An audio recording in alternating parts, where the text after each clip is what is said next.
Hello, I'm Alid. I'm Phil. And I'm Shay. We are Kids in Glass Houses, and you're watching Moshcam.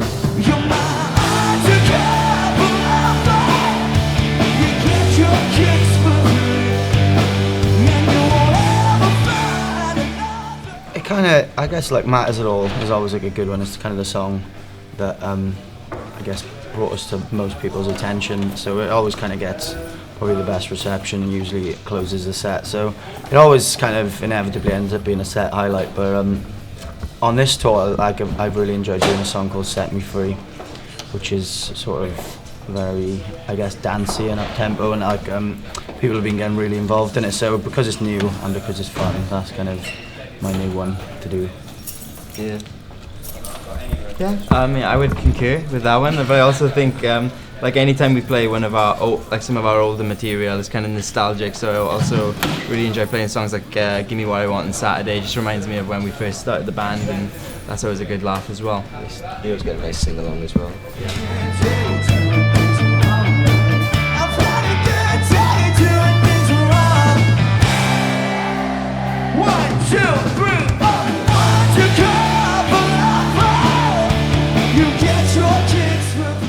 I would say Reading Festival 2010, just because we'd done, it was the third consecutive year maybe we'd done Reading, and it was always kind of something we aspired to do when you're kids. I think every band is just like Reading Festival, and it was just after like our second album had come out, and we were it was kind of like perfect timing with like the trajectory of our career at the time, and yeah, we played the Enemy stage at about 3 in the afternoon, and the tent was just packed, and it was just one of those shows where kind of everything clicked and everything went right, which is very, very rare for a band like us, because usually everything goes wrong and nothing clicks. But nah, it was just one of those special shows, and like my parents were there, and I was like, I'm glad you got to see that, because now I can justify asking for more pocket money.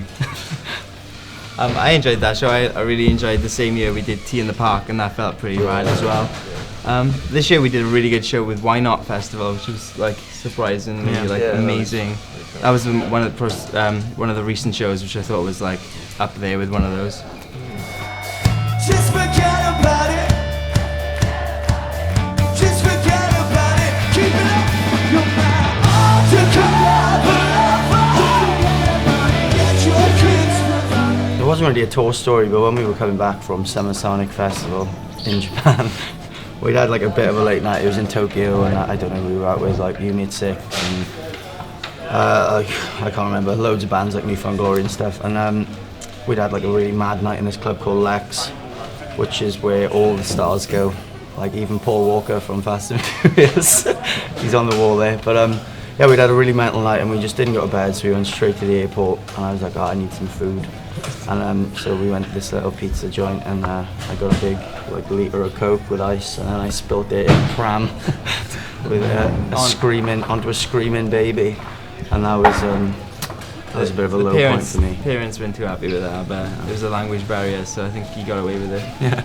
But I think the baby was fine, to be honest, just a bit wet. Yeah. Maybe sticky. Cool then. Everybody off your feet. 1, 2, 3. Consider yourself one of my best friends. Consider yourself one of my enemies.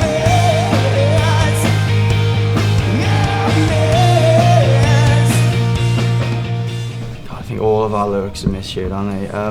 Chicken in the shower, it's a good one. Yeah, we have a new song called Peace, which has the lyric "Shake it in the shadows," and it's been misinterpreted as a chicken in the shower, which I think is quite a good one. We even made a t-shirt about it, so yeah, that's a good one.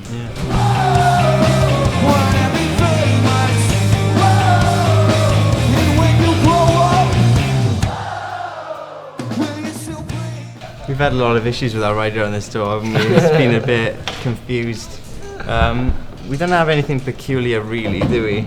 Standard stuff like quite heavy on the alcohol. What's the quirkiest thing we got on there, boys? I don't know. I always used to ask for medicine because I'm a bit of a touring hypochondriac. I'm always scared I'm going to lose my voice, so we had like Barocca and vocal crap on there. But I don't know, we're pretty standard. There's just about 4 bottles of spirits, 2 bottles of wine. As long as the liquid rider turns up, it doesn't really matter what else is on it. Yeah, a lot of time we take the food off just for more booze. It's really unhealthy of us. But yeah.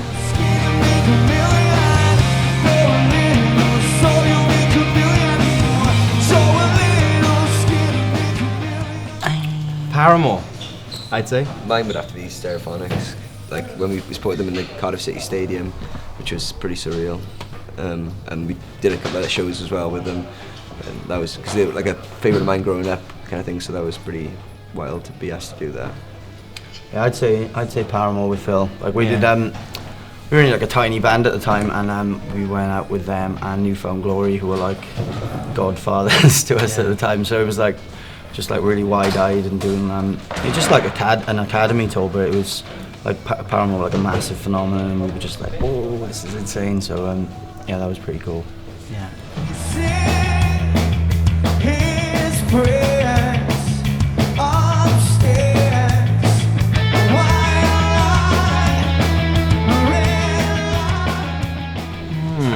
You're asking Joe. Shay likes to Shay do does this. this thing when he's just You're like gonna waves. notice this because you're gonna be filming. You're filming in multi-angle. You will. But be. that's it. You're gonna That's be your like, move.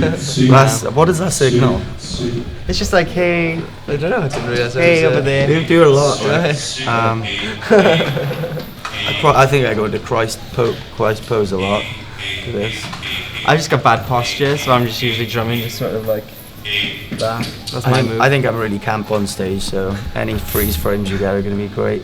Yeah.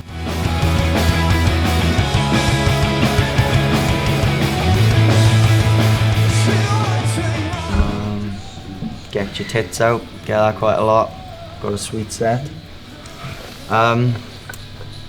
Take them off. You get a lot of striptease requests actually. from time to time. Yeah. Yeah, I don't know. Here we fucking go is a good one. Yeah. Whenever we go up north, that's the good chant. Gets the crowd going. It's the Scots. That The isn't it? Tokyo one was cool as well. Yeah, we made everyone in Tokyo just Say Tokyo. say Tokyo, but to the sound of that Wizard of Oz chant, was it? Tokyo. Oh. So we had 3,000 Japanese people doing that. Probably no idea what they were doing, but it was fun.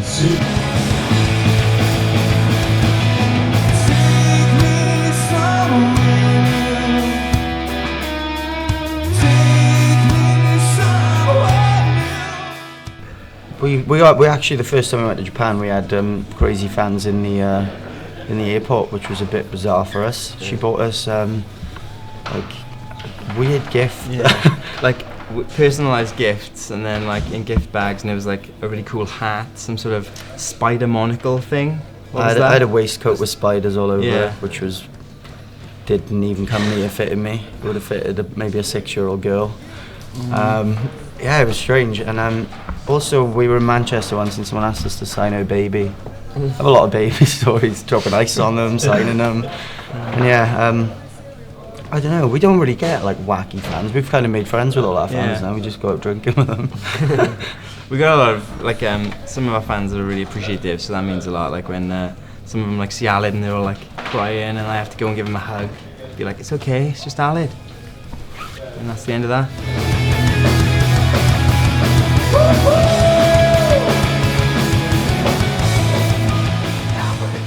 I don't know. It was all quite fun. This album, I think.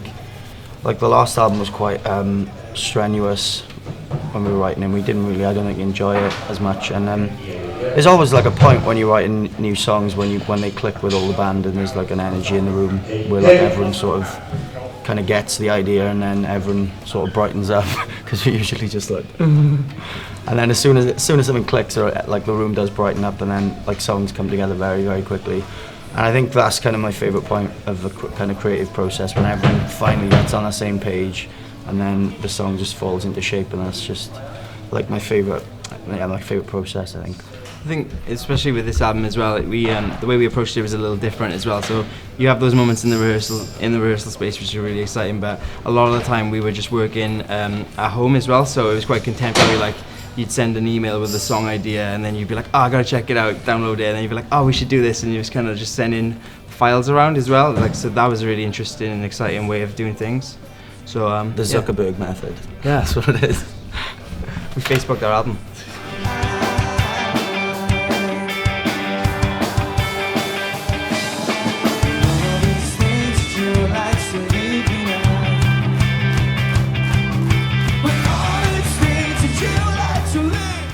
I've been listening to a lot of the 1975 album, Janelle Monáe's new album as well.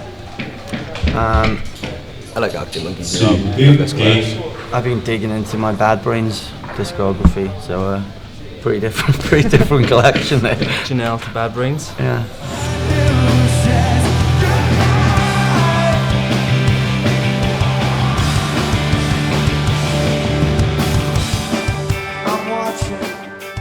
I don't know. I find shows are usually the highlights. So like I mentioned, Reading. That was obviously a huge thing. I guess when we start like doing signings, and HMV was like a massive thing. And like there's so many things that kind of happened so in such a short space of time that were kind of things we were not even aiming to achieve. We kind of dream of doing them, and you know we were like we were doing HMV signings.